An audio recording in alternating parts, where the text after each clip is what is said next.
Ceux qui ont été témoins de cette chute ont sans le moindre doute vécu un choc sans précédent pour avoir assisté à la scène d'horreur. L'un des témoins de cet événement qui s'est produit à Saratov en Russie a exprimé avoir entendu les cris de l'enfant nommé Anastasia. S'en est suivi quelques instants après, un bruit sourd de chute.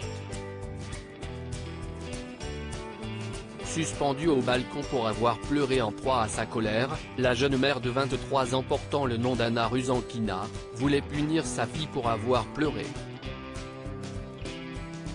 D'après le journal britannique The Sun, Anastasia a été attrapée par son t-shirt puis soulevée en étant suspendue dans le vide par-dessus le balcon.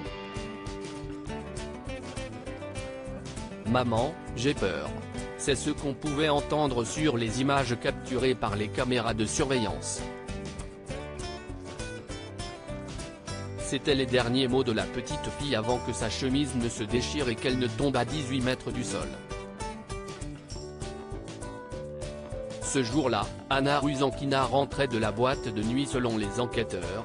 Anna rentrait de boîte de nuit au moment des faits, ce qui laissait supposer que l'alcool était responsable de son agissement.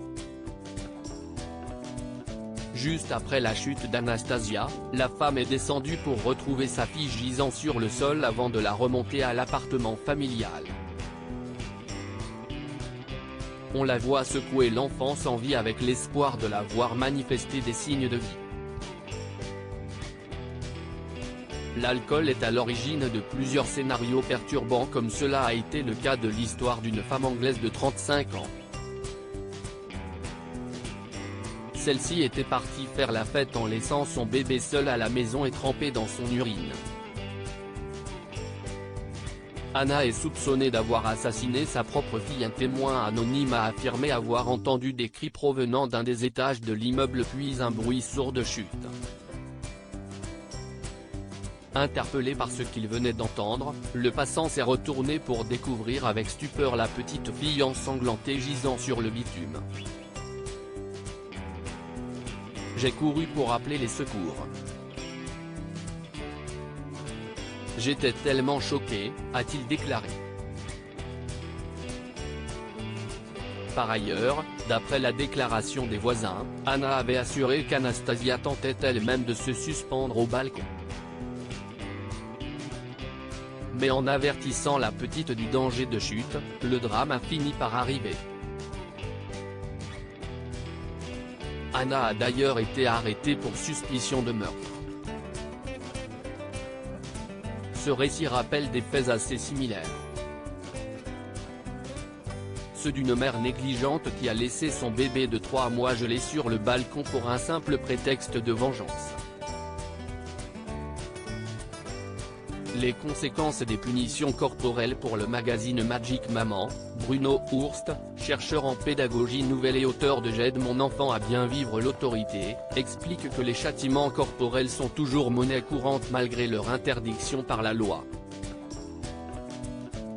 Il déclare ainsi que ces punitions continuent d'occuper une place silencieuse dans l'éducation des enfants.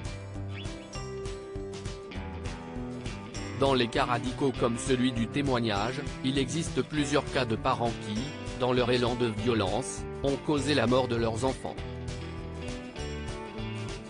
Nous pouvons constater cela avec l'histoire d'un père qui a battu sa fille de 5 ans à mort car elle a refusé de faire ses devoirs. D'autre part, la peur qu'expérimente l'enfant menacé par la colère de ses parents ne sera pas sans conséquences. Interrogé par Europe 1, le docteur Jimmy Mohamed, explique les conséquences de la peur sur l'enfant. Il souligne ainsi que la réponse d'un enfant en bas âge à la peur peut être problématique et peut être toxique.